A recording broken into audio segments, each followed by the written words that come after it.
He accidentally exposed the pump and dump crypto scams that he promoted. They've been hidden for 2 years, but only came out when KSI logged back into his old Twitter account, saying, "Does this still work?" Now, if you didn't know, this is KSI's crypto account where he used to talk about crypto coins he liked, but he messed up because one investigator has been waiting for him to return to the scene of the crime. And that person is not me. It's Zach XBT, a crypto investigator on Twitter. KSI has always lived in controversy. That's been part of his brand from day one. But 2024, that was the year everything crashed at the same time. For years, he survived drama after drama, beef with creators, bans, reckless takes, loud ego moments, and somehow he always landed on his feet. His fan base rode hard for him. The internet would rage for a week, then move on. But this time, it didn't blow over. It exploded. From getting exposed over shady crypto moves, to spiraling over music criticism, to pushing products alongside other controversial names, this wasn't one mistake. It was a stack. One bad move on top of another, and every response somehow made it worse. The wild part? His own reactions did more damage than the accusations ever could. I built his empire on being loud, bold, and unapologetic for over 15 years on YouTube. Gaming, skits, music, boxing, reality TV, big collabs, he tried it all. That chaotic energy helped him pull in over 24 million subscribers. He was unpredictable, entertaining, and impossible to ignore. But that same energy came with a shadow, ego. And for a long time, nobody really checked it. He'd feud, cross lines, say something reckless, then laugh it off. He got banned from events, criticized for language, clashed with other creators, and still walked away untouched. Fans stayed loyal. Critics got brushed aside. KSI kept winning. But over time, that confidence slowly shifted into arrogance. And people started noticing. The clearest warning sign? His first boxing loss against Tommy Fury. Instead of taking the L and moving forward, KSI went on a long rant trying to prove he didn't really lose. KSI, your thoughts after that? Robbery. It's a robbery, bro. How many jabs did he land? How many jabs did you land? You didn't get hardly any shots off. Huh? And you got a point off as well. I'll tell you one thing. He can land 2 right hands around, but I was pushing the pace, I was throwing the shots, and I was the one working. Landing. He questioned the judges, downplayed Tommy's performance, and even took shots at Tommy's personal life. That wasn't confidence. That was coping in real time. Viewers clocked it instantly. Comments started popping up like, "I wanted KSI to win, but after seeing how he reacted, I'm glad he lost." Others admitted that as they got older, they finally understood why people called him egotistical. That moment didn't end his career, but it cracked the image. The shield wasn't as strong anymore. Then, February 15th, 2024 hit, and everything escalated.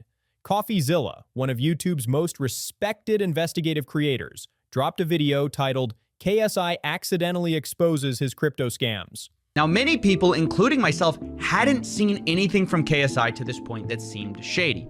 But Zach had been waiting for this moment. He goes on, "Remember when KSI posted this?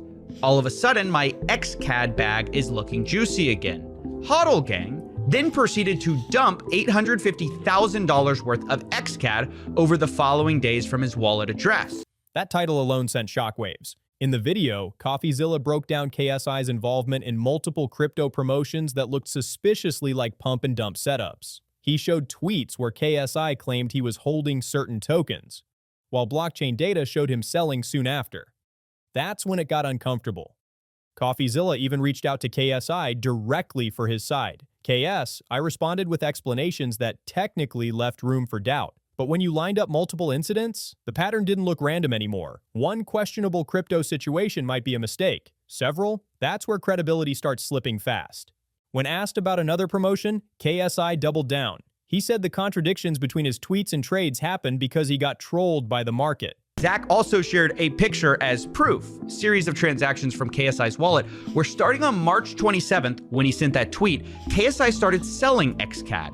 The same day he tweeted he was part of the HODL gang, slang for someone who wouldn't sell this crypto coin, right? In fact, that wasn't the only time KSI has mentioned this holding stance publicly. I'm holding my bags. I'm holding my Luna, my XCAD. Videos like this are why people genuinely thought KSI was just buying and holding, but he wasn't. Yeah, that didn't land well at all. The deeper CoffeeZilla looked, the worse it seemed. More inconsistencies, more timelines, more raised eyebrows. Instead of taking accountability, KSI leaned into deflection. Soon after, a fan named Viper released a 38-page document defending him. The main argument? KS, I wasn't some mastermind traitor. He even lost money himself. So why would he scam fans? But here's the issue. Losing money doesn't erase influence. CoffeeZilla made that clear. Even if KSI didn't set out to hurt anyone, promoting financial products to millions comes with responsibility. When someone with that platform tweets, markets move. When he buys or sells, people follow. That's not small power. That's serious influence.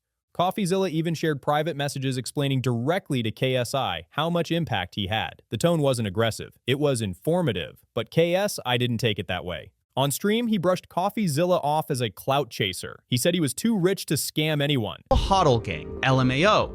Sold some profit, as well as my own money, to put into Luna, thinking I would profit more to buy back more XCAD, and took a major L. Still fully believe in XCAD, the ability to earn from watching content. Honestly, you should talk to Redacted. He's very excited about this project. I never left crypto. I've just been watching it from the shadows. It's kind of hard to leave when you've invested so many years into it. He then shared a personal account screenshot showing that he does have some XCAD still held. It doesn't really change the core accusation of whether he pumped and dumped his fans. As if having money means you can't make reckless decisions. That comment backfired instantly. Fans flooded the replies calling him out. People pointed out that selling after hyping a token is exactly what a pump and dump looks like. Others mocked his talk of lawsuits. Some even joked, "Bro, you've been hanging around Logan Paul too much." And that comparison? It stung because it felt real. Instead of addressing the core questions, KSI attacked the messenger. And now it wasn't just about crypto anymore. It was about trust, about character, about how he handles pressure. By this point, the patience was fading. Trust was shaky. People were watching him closely. And instead of slowing down and reflecting, he stepped straight into another fire. In September 2024, KSI teamed up with Logan Paul and MrBeast to launch a kid-focused food product called Lunchley. It was marketed as a healthier alternative to Lunchables. On paper, it sounded smart. Big creators, big reach, big audience. But the timing? Terrible. After the crypto drama, critics were already questioning his judgment. So when he jumped into promoting a product aimed at younger audiences, people started asking harder questions. Was it really about health, or just another cash play? The internet didn't hold back. Some fans defended him, saying creators are allowed to build businesses. Others weren't buying it. They felt like he hadn't learned anything from the crypto mess. And I said as much. I said, I'm just trying to understand why you traded the opposite way that you were saying on Twitter. And KSI replied this, because I thought I was getting trolled.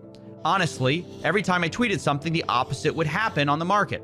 So I decided to tweet the opposite of what I was actually doing and still took an L. He thought the market was against him, so he publicly said one thing while privately, secretly doing the opposite, which is kind of the definition of a pump and dump when you promote that to a big audience. Instead of rebuilding trust, he looked like he was chasing the next bag. And that's when it became clear. This wasn't just random controversy anymore. It was a pattern. Every time things got messy, he talked louder. Every time criticism showed up, he pushed back harder. But volume doesn't fix credibility. 2024 wasn't one big explosion. It was a series of bad decisions stacked together, each one chipping away at the image he spent over a decade building. The loud confidence that once made him untouchable, now it felt defensive. The bold persona that used to look fearless, now it looked fragile. And for the first time in a long time, KSI wasn't controlling the narrative. The internet wasn't moving on, it was paying attention. With Lunchley, you get double the amount of liquid. And right there, that was the spark that lit the whole thing up. People weren't just side-eyeing it, they were irritated. Influencers selling food to kids is already a touchy subject. Add a healthier label on top, and now you've stepped into dangerous territory. Sponsored, then promoted, and made a whole video on Munch Pack, a monthly sub box full of food and candy to his Minecraft audience full of kids. His fans imploded. Some just decided just to be racist. When a knicker like KSI does nothing in life and still gets paid for it in something other than welfare or food stamps, it's noteworthy. It's like how monkeys in the jungle have started to understand the concept of tools. Parents, nutrition creators, and longtime fans started asking real questions. Was this actually better, or was it just smart branding? But the real explosion didn't happen until DanTDM stepped in. DanTDM tweeted that he couldn't stay quiet anymore. He criticized creators who push products mainly for money and called out the idea of marketing questionable food to kids who trust influencers without thinking twice. That tweet went crazy viral. And this wasn't random drama. DanTDM is one of the most respected creators on YouTube. When he speaks, people listen. Suddenly, the backlash against Lunchley multiplied overnight. People started breaking down ingredients, marketing tactics, sponsorship ties, everything. The conversation wasn't about internet beef anymore. It turned into ethics, trust, responsibility. Lunchley became a symbol of what people hate about influencer culture. And that's when KSI completely fumbled the moment. Instead of calmly addressing the concerns, he uploaded a video titled, "Everybody Hates Us Right Now." Just the title alone felt like he was playing the victim. In the video, he went on a defensive rant. He accused DanTDM of hypocrisy, saying Dan had sold products to kids before. He pulled up negative comments and framed the backlash as blind hate instead of genuine criticism. What do you want to happen? What do you it's already out. Your song's already a meme. What do you want to happen now? What is I just wanted to stop. I wanted to stop. I want people to stop making fun of my song. I understand, man. You don't fucking understand because you haven't released a song before. Imagine putting your heart and soul into a project and then releasing it into the world and everyone's going, ha ha, ass. Trash! From the screen to the ring to the pen to the king. I'm literally talking about every aspect in my life. But viewers weren't buying it. The video got crushed with over 200,000 dislikes. The comments were ruthless. People called out his forced laughter. They said he sounded insecure. One comment said his laughing felt like he was masking frustration. Another said his ego was so big he couldn't even imagine being wrong. And honestly, it didn't look good. Then it got worse. A licensed doctor, Dr. Mike, stepped in and gave his professional take on Lunchley. He broke down the nutrition claims and highlighted several red flags that KSI never addressed. Now the haters' excuse didn't work anymore. This wasn't gossip, it was a health conversation. And once again, KSI brushed it off. By now, the pattern was obvious. Criticism shows up. He deflects, he laughs, he attacks, repeat, and then came the final blow of the year, his music rollout. Toward the end of September, KSI started promoting a new song called Thick of It. He tweeted that he was finally addressing everything that happened online. Fans thought he was about to speak openly. But the link? It led straight to a promotional page for the single. The tweet got hit with a community note almost instantly, pointing out it was marketing from his label. That move annoyed people even more. Then the song dropped, and it got destroyed. Over 1 million dislikes flooded in on YouTube. One of the top comments ended up getting more likes than the actual video. That kind of ratio is brutal. It became a meme across TikTok and YouTube. Clips mocking the lyrics, the delivery, the whole vibe were everywhere. When KSI appeared on a live stream with Aiden Ross and got asked about the backlash, he clearly snapped. He was heated, defensive. You could tell it bothered him. Soon after, he tweeted about being tired of generational haters and asked people to leave him alone. But here's the truth. This wasn't random hate. This was built-up frustration.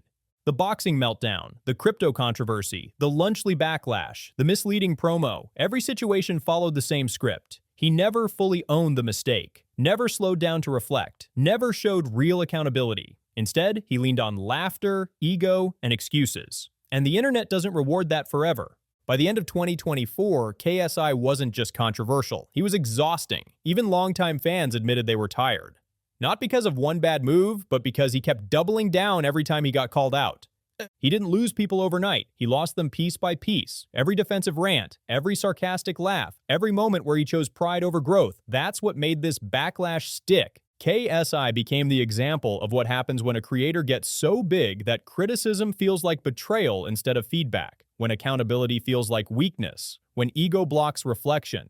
And that's why this hit harder than anything before. He had multiple chances to reset, to listen, to mature. Instead, he kept pushing forward like nothing was wrong. And eventually, the internet stopped giving him passes. So yeah, 2024 wasn't just messy for KSI. It was the year the audience finally said enough is enough. If you made it this far, make sure you like, subscribe, share this video, drop your comments down below, and let me know what you think. I'll see you on the next one.